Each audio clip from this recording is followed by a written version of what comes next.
Sagicor Bank unsecured loan. The time by Sagicor Bank is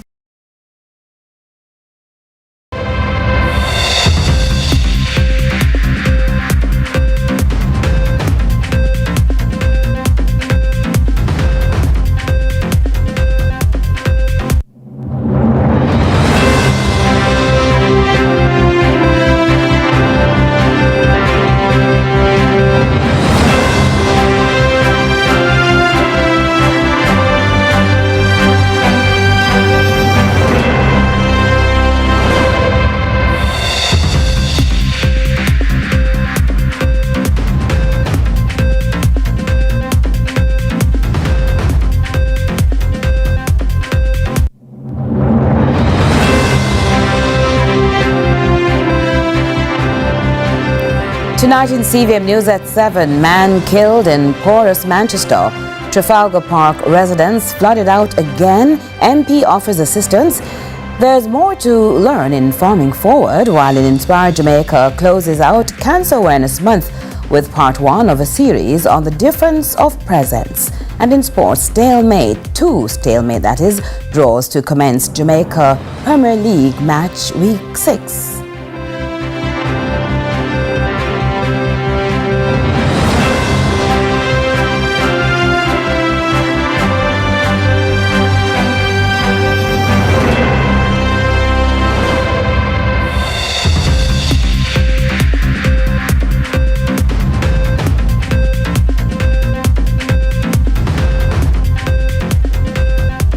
Hello from Kingston, Jamaica. This is CVM News at 7 for Sunday, September 28, 2025.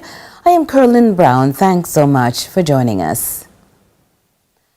The Jamaica Constabulary Force, the JCF, is drawing national attention to a concerning trend in suicide cases reported across the island this year, and reminds suicide is not solely a policing matter, but it's a broader public health and social challenge. We will get back to more on that, hopefully, later on in the newscast. A Kingston resident struck by flooding and devastation only a week ago on Saturday endured another round of ruin. Reeling from its effects, this now displaced senior shared her double dilemma just days apart, rendering her near broken. As you'll hear in this report, her losses are many, but help was on hand. More to come in a minute. Now, there are renewed calls for parents to play a more active role in the discipline of students. The appeal comes in the wake of recent reports of students being barred from classrooms over attire, sparking heated debate about rules, responsibility, and respect. The details in this report. The 2025-26 school year kicked off not only with the usual back-to-school optimism, but with a whirlwind of controversy and drama. Scores of students from a number of institutions were barred from entering classes due to uniform violations, while one school announced a controversial grooming policy. The incident sparked outrage online, with splitting opinion between those who felt the school's actions were excessive and those who argued that rules are crucial for maintaining order. 3 weeks into the new term, and the debate rages on. This time, the finger of blame has shifted away from students and school administrators and is now being pointed at parents. I shouldn't be seen on TV where TV is saying that principal lock out students because of how they dress. I believe school are school. Can I say it again? I say school are school. And some of us parents are to be blamed because are we the taking the pants? Are we the putting the falls here? Reverend Anthony Street was speaking Sunday during the Jamaica Constabulary Force's National Safe Schools Church service in Falmouth, Trelawney. He cautioned that while parents have a greater role to play, the methods they use to discipline their children must be carefully considered. As a man of God, I don't believe you should murder your child. I don't believe you should kill your child with liquor. I don't believe in those things. But you can discipline your child in various ways. Take away the tablet. Turn off the TV. Don't send them out with their friends. Tell them that the trip cancer. But parental involvement doesn't start and end with discipline. There's an appeal for parents to take a more active part in their child's school activities. Linton Ware is principal of the Old Harbour High School in St. Catherine. And we must hold our parents accountable. Because teachers, we prepare our lesson plan, we are in our post of responsibility, we are always ready to ensure that the curriculum is communicated. But how many of our parents are partnering with us?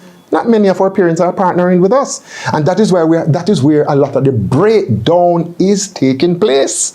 Now drop the child at school the 1st of September. And only go back until graduation. Someone go back till graduation. And when other people they get trophy, pardon me language, they get trophy and they get certificate and they get the cash prize. You they ask, so what happened to me pitney? Where you went there? Where were you? Amoy Harriet reporting for CVM News. The Belfield High School in Manchester is still celebrating the recent opening of a new academic block. During the event, a number of speakers lamented the limited involvement of the Education Ministry, instead highlighting the school's financial management of the contributions from parents and alumni. Crystal Williams has more.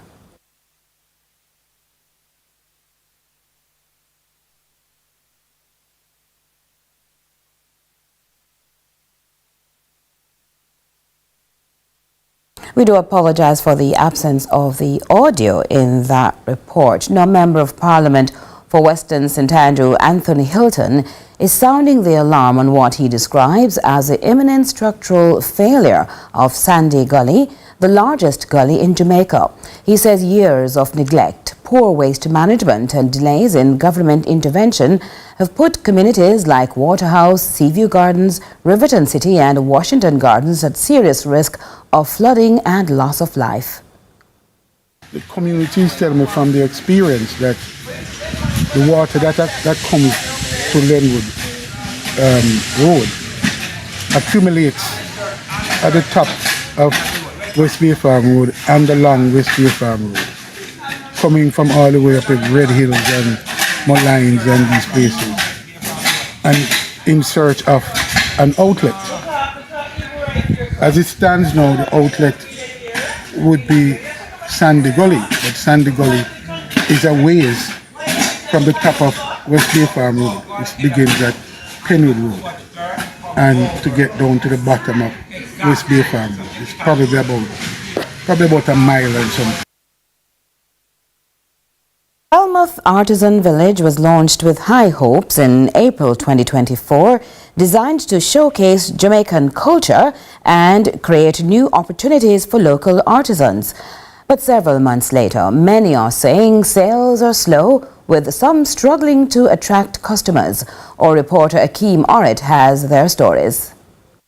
Set against the historic backdrop of Falmouth Trelawney, the Artisan Village was intended to be a vibrant hub for creativity and commerce. But for many of the artisans there, turning talent into income has proven more difficult than expected. Since its opening, artisans say traffic to the village has been slow. CEO and founder of Sugar Sticks Bar, Casey, who is an artisan at the village, says her greatest challenge is not the quality of her work, but getting customers through the door. Seeing it's new to the entire community of Falmouth and surrounding areas, there have been a lot of challenges, mainly where customers are concerned. So for marketing purpose, I have to go in the streets, I have to be doing events, and I have to be doing like social media engagements in order to gain customers being here at the Artisan Village. Another artisan told CVM News that while the Tourism Enhancement Fund TEF has rolled out some marketing initiatives, more aggressive efforts are needed. I know there has been marketing by tech on the cruise ships and in the hotels. There have been billboards on the streets, but I think we need to take it a step further to get the information out there more. We can possibly shuttle the guests, offer a free shuttle to the guests from the hotels to the Artisan Village, maybe once a day or maybe 3 times a week. Just have the shuttles come in. They can come and shop because we have exactly what they want. The slow customer reach is not the only challenge. Artisans say the people of Falmouth believe the village is only for internationals. A lot of persons aren't aware that it is open to the public or it's for locals. Seeing it's close to the pier, a lot of people think it's for tourists. So we have to be out there enforcing to the people that it's open to locals, as well as it's free to come and enjoy what we offer here at the Artisan Village. When asked about a collaboration between the village and the Falmouth Pier, Director of the Jamaica Center for Tourism Innovation, Carol Rose Brown, admits it's being developed and insists the process is ongoing. That is something that requires time and patience. We are in the development stage of connecting with the cruise ships and also with the DMCs that provide us with the number of people in hotel rooms. So we're in that process. She also notes events are being staged at the village to help boost artisan visibility and sales. Well, we are developing on the second Friday in every month a karaoke night. And on the fourth Friday in every month, we have a cabaret. And the local community is the target of these two events. And generally on a Friday night, we have between 150 and 250 people. So we think that that is good. It's a good place to start, a good place where we are now, and we're working on improving those numbers. Amid the challenges being faced at the village, artisans believe it's an industry one should tap into. I encourage people to embrace their art, their creative side. For me, it's crocheting. For others, it might be drawing or singing, and to use that as a form of therapy. That's what it is for me. For now, artisans remain hopeful that foot traffic will increase as more partnerships take shape. Reporting from the Artisan Village in Falmouth, Trelawney, I am Akeem Art for CVM News. And CVM News at 7 will continue right after this.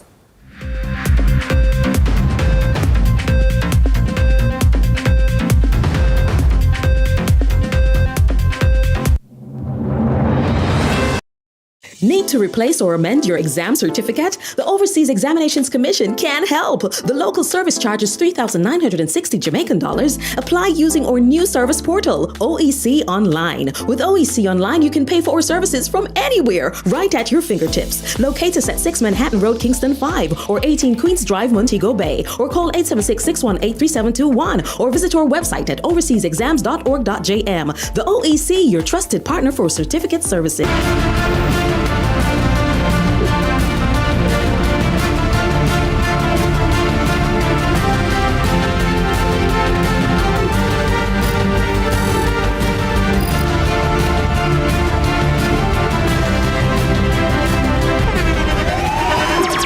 The internationally acclaimed On Stage with Winford Williams. At a new time, Saturdays at 8 p.m. on CVM TV. So much more than entertainment.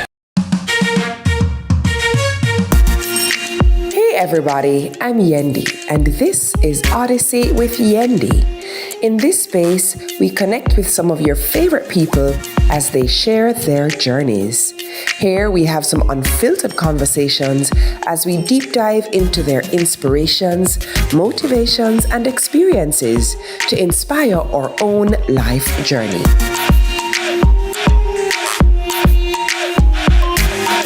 Odyssey with Yendi, brought to you by Grace, Singer, and Islandnet Services. Let's delve deep into the issues. We'll take you beneath the surface. Greetings and salutations. My name is Orville Higgins, and it's another edition of Fan Central. Talking to the people at the heart of the top sporting stories. Hear from your favorite sportsmen and women and the administrators who work tirelessly to make it all happen.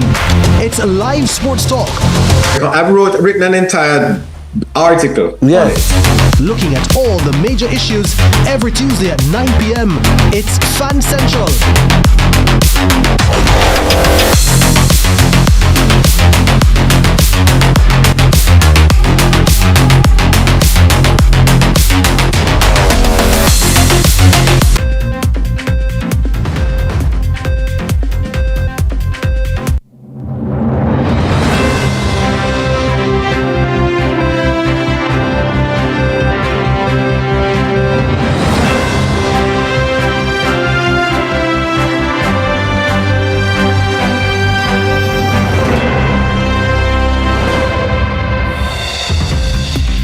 Welcome back. The number of Jamaicans convicted in relation to Praedial larceny is steadily rising, and so too is the number of arrests.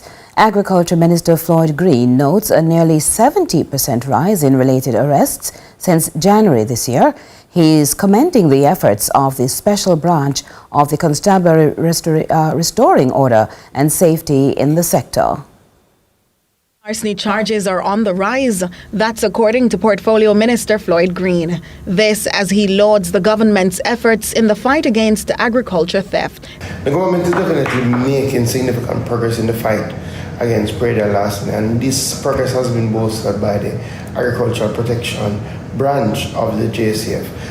When I have been reviewing the figures, we're definitely seeing an uptick in the areas that are very critical. So for January to September 2024, we had 63 arrests in relation to Praedial larceny. In the same period for 2025, we have 190 arrests, which is a 67% increase, which we think is extremely substantial. We're also seeing more cases before the court. January to September 2024, we had 137 cases before the court. In 2025, 263, which is a 48% increase. Minister Green notes continued progress in the number of convictions, which he suggests are likely given the direct result of the Agricultural Protection branch of the police force. And the fact that the officers are focused on case preparation is that we're seeing more convictions. So between January to September in 2024, we had 2 convictions for Praedial larceny offences. Between January to September 2025, we've had 32 convictions for Praedial larceny offences. That's a significant percentage increase. We're also seeing increase in sensitization meetings. We're seeing increase in raids conducted. That is important. And again, where we've seen a lot of impact of the Agriculture Protection branch is in the recovery effort of stolen items. He shares that with increased arrests and convictions, there's also been an uptick in the amount of stolen items returned. Before the branch was formalized for this year, we had recovered about $2 million. That's before June. That's from January to June in this year. Since the branch has been formalized and operationalized, we've moved to $5 million in recovery, which is basically doubling. So we're seeing that the branch is doing a good job of intercepting and bringing back those items to the farmers. Still work in progress. We still have a far way to go, but I definitely want to commend the JCF Commissioner Blake, Assistant Commissioner Pasco, in relation to the work of the Agricultural Protection branch. And we will continue to work with the branch and the farmers to treat once and for all with the scourge of Praedial larceny. A Kingston resident struck by flooding and devastation only a week ago on Saturday evening endured another round of ruin. Reeling from its effects, a now displaced senior shares her double dilemma just days apart, rendering her near broken. As you'll hear in this report, her losses are many, but help was on hand. But no, I don't know. I don't know. I don't like to lay down. Remember, I have high blood pressure. I don't just like to lay down a little bit. Coming to sleep last night. An emotional Nadine Thompson after being flooded out again. While many in Kingston slept peacefully during Saturday's heavy and extended rainfall, one Trafalgar Park resident was pushed from her home by floodwaters onto the streets. It's a second incident in as many days since heavy rains drenched the city over a week ago. Last Friday, yes. And then last night again, they came and they cleaned up and stuff like that. And they who came? Both sides. The mayor came here. The MP came here, who is Julian Robinson. The councillor came here, who is Jesse Clark. So what exactly? Opposition, who is Kevin Phillips. He came as well. Yes. What exactly? They clean out in the house? They clean out in the house. On my side, it wasn't professionally cleaner, but because the back, I have a 2-bedroom on the back that is rented out, and they did a professional wash back there, clean back there. But it was livable. MP Julian Robinson, on another visit to the residence, shared he'd effected cleanup work there just a week ago and now has plans to do so again. He's also had a chance to identify the culprit. We were around on the Bremer Avenue side to look at where the blockage is. I think we have identified where the blockage is, and we're going to be taking steps to clear the blockage so at least the water can flow, so that if you have heavy rains, you won't have the blockage and the flooding out again. That is the priority that we are trying to deal with right now, so that the resident is not affected again if we have another course of heavy rains. But a tour of the mud-drenched house left Ms. Thompson pained, still counting her losses and the looped ordeal that sent her tenant and his children fleeing. After the motor come out of the fridge gone, hot water mash up, fridge mash up. And this is when, the first one or the yesterday?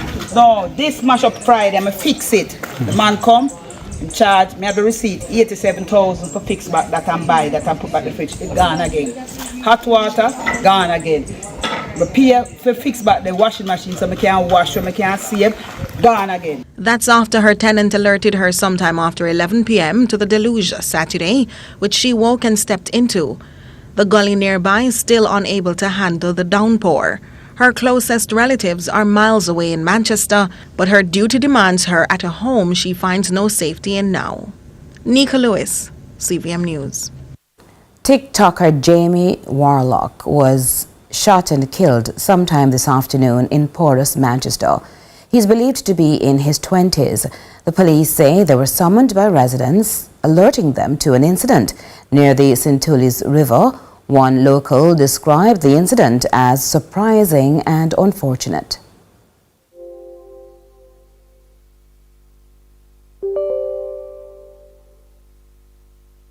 Story out of St. Elizabeth, a police constable sustained severe injuries in a motor vehicle crash on Friday.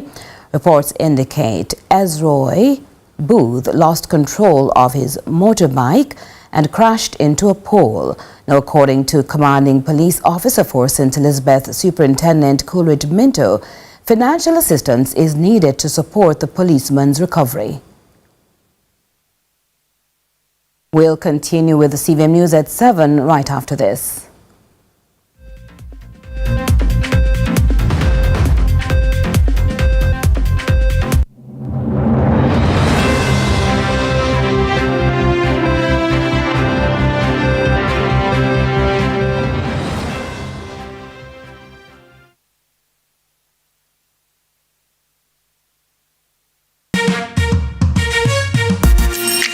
Hey everybody, I'm Yendi, and this is Odyssey with Yendi. In this space, we connect with some of your favorite people as they share their journeys. Here we have some unfiltered conversations as we deep dive into their inspirations, motivations, and experiences to inspire our own life journey.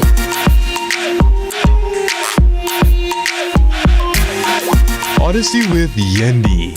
Brought to you by Grace, Singer, and Island.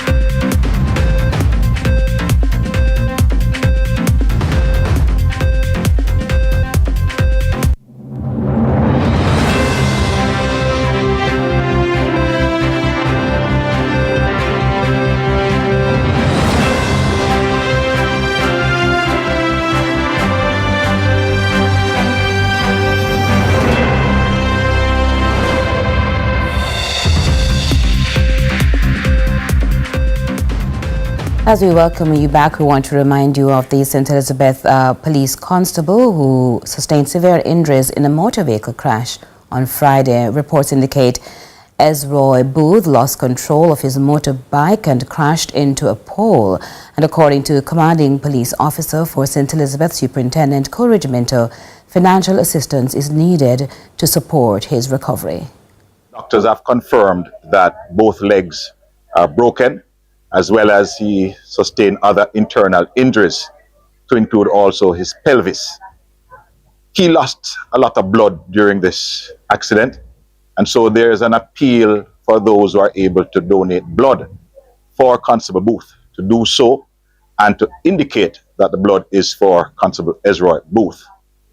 He is conscious, And at this time, he's been prepared for transfer to another medical facility where his treatment will continue. Oh, we have more on that. TikToker Jamie Warlock, who was shot and killed sometime this afternoon in Porus, Manchester. He's believed to be in his late 20s. Police say they were summoned by residents, alerting them to an incident near the St. Tulis River. I never hear no violence of no youth as grow up. Everybody just grow up, hard working, no violence. Everybody just good. They're just alright. I never know of no violence in this community. So, if any violence go on in here, I must out of here. You can walk any hours a night in this community and you don't have no problem with nobody. Yeah. And you're saying the person here is so not he surprised me, you know. community? No, and this person who come here and he died here, is not here he come from. And I don't, it's not nobody in the community know nothing about this. So I don't know how this happened. Are you worried that it might influence curfew? What you said to that in terms of how it affects the curfew? Because we are currently on a curfew, right? No, we don't need curfew because everybody is just cool and alright in the community. We just loving, we just alright. You don't afraid to walk nowhere in the community.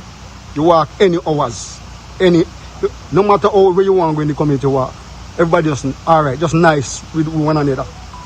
Nobody do nobody no harm in the community. So it surprised me. Voice there of a resident who says the incident was unfortunate.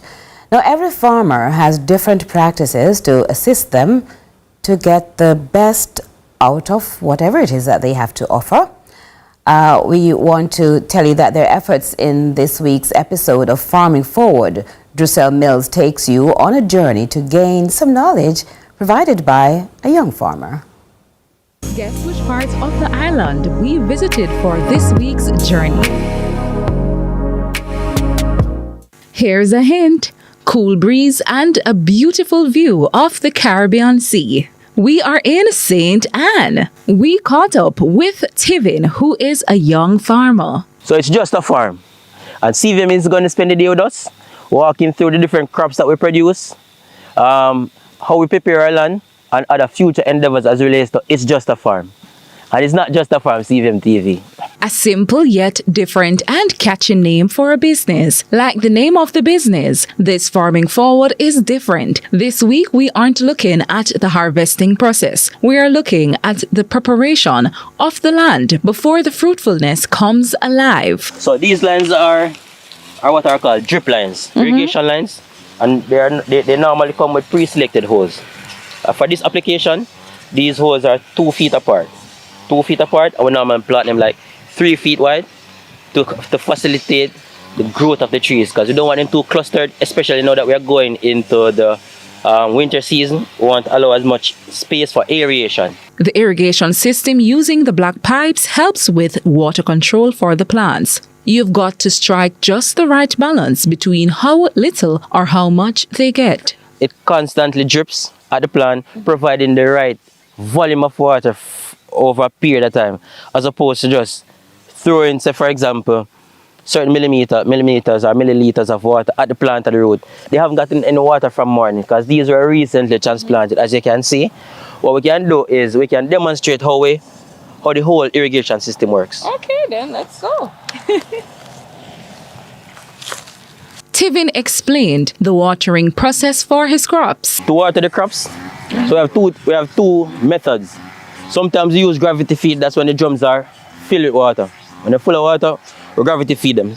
But like now when the water is low, we normally use the pump to properly irrigate the plants. So turn off the gravity feed section, turn on the pump section.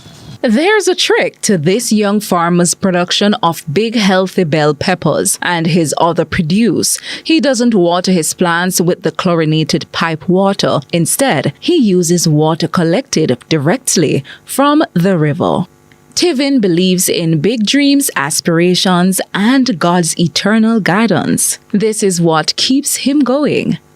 Here's how technology has been helping him to boost